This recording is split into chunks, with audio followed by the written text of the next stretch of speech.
Hello friends, welcome to Josephine Shakeela kitchen. நம்ம Josephine Shakeela கிச்சனில் இன்றைக்கி சொரக்காய் கத்திரிக்காய் போட்ட கடையில் எப்படி செய்யலாம் பார்க்கலாம் வாங்க ஃப்ரெண்ட்ஸ்.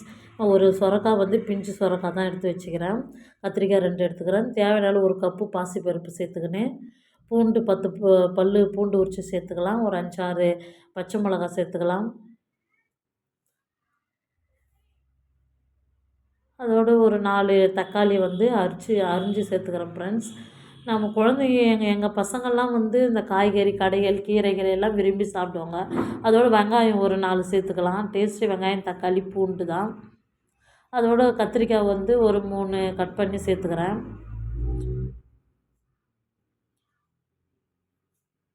ரொம்ப டேஸ்ட்டாக இருக்கும் ஃப்ரெண்ட்ஸ். அதோட கத்திரிக்காயும் சேர்த்துக்கிறேன். நான் செய்கிற சமையல்லாம் உங்களுக்கு பிடிச்சிருந்தா ஷேர் பண்ணுங்கள் ஃப்ரெண்ட்ஸ். என்னோட கமெண்ட் பண்ணுங்கள். உங்களுக்கு பயனுள்ள விதத்தில் இருக்கும்னு நினைக்கிறேன். அதோட கத்திரிக்காய் குட்டி குட்டியாக அரிஞ்சு சேர்த்துக்கலாம். அதோட ரொம்ப பிஞ்சு தவறு சொரக்காய் தான் ஃப்ரெண்ட்ஸ். அப்படியே தோல் சும்மா எடுத்துகிட்டு அதை அப்படியே கட் பண்ணி சேர்த்துக்கலாம். அப்படியே பொறுமையாக வரும் ஃப்ரெண்ட்ஸ். ரொம்ப பிஞ்சான சொரக்காய் தான். ரொம்ப டேஸ்ட்டாக இருக்கும். அந்த வெயில் சீசனில் காய்கறி தான், கறி மீன் அதிகமாக சாப்பிட்றத விட காய்கறி அதிகம் சாப்பிட்டா ரொம்ப நல்லது. இந்த சொரக்காய் நம்ம செய்கிறதுனால சாப்பிட்றதுனால ரொம்ப நல்லது. சுகர் பேஷண்ட்டுலேருந்து எல்லாருமே ரொம்ப சாப்பிட்லாம். இது குழந்தைங்களுக்கும் கொடுக்கலாம். நம்ம சின்ன வயசுலேருந்து இந்த காய்கறியெல்லாம் சாப்பிட பழகினா தான் குழந்தைங்களுக்கு ரொம்ப நல்லது ஃப்ரெண்ட்ஸ். நல்லா அந்த மேலே இருக்கிற தோல்லாம் சீவிக்கிறேன். சீவி கட் பண்ணி அரிஞ்சிக்கங்க. அதோட அருவமில்லை 2 சைடும் கட் பண்ணிவிட்டு அடுத்து தண்ணியில் போட்டு முழுசாகவே கழுவி அரிஞ்சு கொஞ்சம் போட்டுக்கிறேன் ஃப்ரெண்ட்ஸ். குக்கரில் சேர்த்துக்கிறேன்.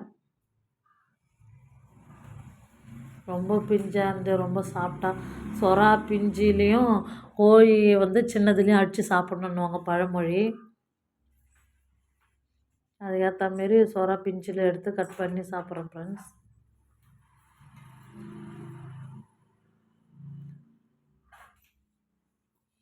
அதாவது எல்லாத்தையும் போட்டு தேவையான அளவு பெருங்காயத்தூள் போட்டுக்கினேன்.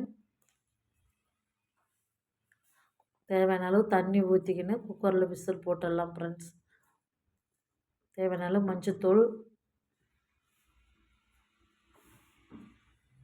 தண்ணி குக்கரில் லைட்டாக சேர்க்கணும், இல்லைன்னா பொங்கிடும். அது நீர் காயன்றதுனால ஒரு டம்ளர் தண்ணி சேர்த்துக்கலாம். குக்கரில் விசில் போட்டு ஒரு 3 விசில் விட்டுக்கலாம். அந்த பாருங்க நல்லா குழைய வெந்தாச்சு. தேவையான அளவு உப்பு போட்டுக்கின்னு கடைஞ்சிக்கலாம். அது ரொம்ப குழஞ்சிச்சு. அதனால நான் ஆம்லேட்டும் அதுக்குள்ளே வெங்காயம் பச்சை மிளகா போட்டு ஆம்லேட்டும் போட்டு எடுத்துக்கலாம் ஃப்ரெண்ட்ஸ்.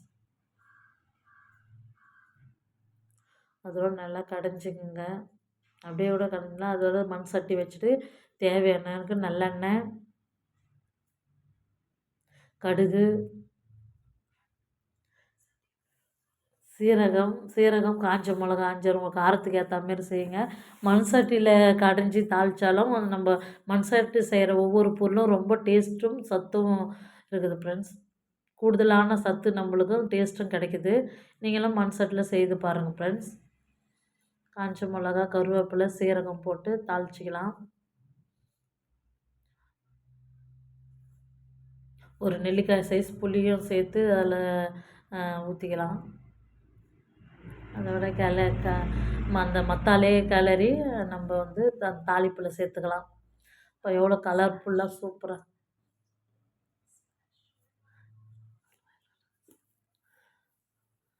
பாருங்க ஃப்ரெண்ட்ஸ். நல்லா சூப்பராக கலர்ஃபுல்லாக மண் சட்டியில் சொரக்காய் கத்திரிக்காய் கடையில் ரெடி ஆயிடுச்சு ஃப்ரெண்ட்ஸ். நீங்களும் உங்கள் வீட்டில் ட்ரை பண்ணுங்கள் ஃப்ரெண்ட்ஸ். சுட சுட ஆவி பறக்க சோறு, கத்திரிக்காய் சொரக்காய் கடைகள் எவ்வளோ சூப்பராக இருக்குது பாருங்கள். வேறு லெவல். நீங்கள் கண்டிப்பாக எங்கள் வீட்டில் ட்ரை பண்ணி பாருங்கள்.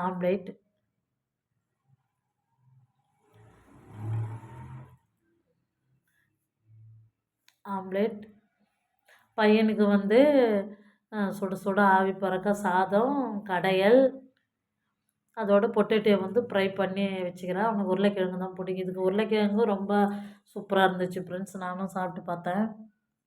தம்பிக்கும் இசையாசனுக்கும் சாப்பாடு போட்டு கொடுத்தேன். உருளைக்கிழங்கு பொரியல் சூப்பராக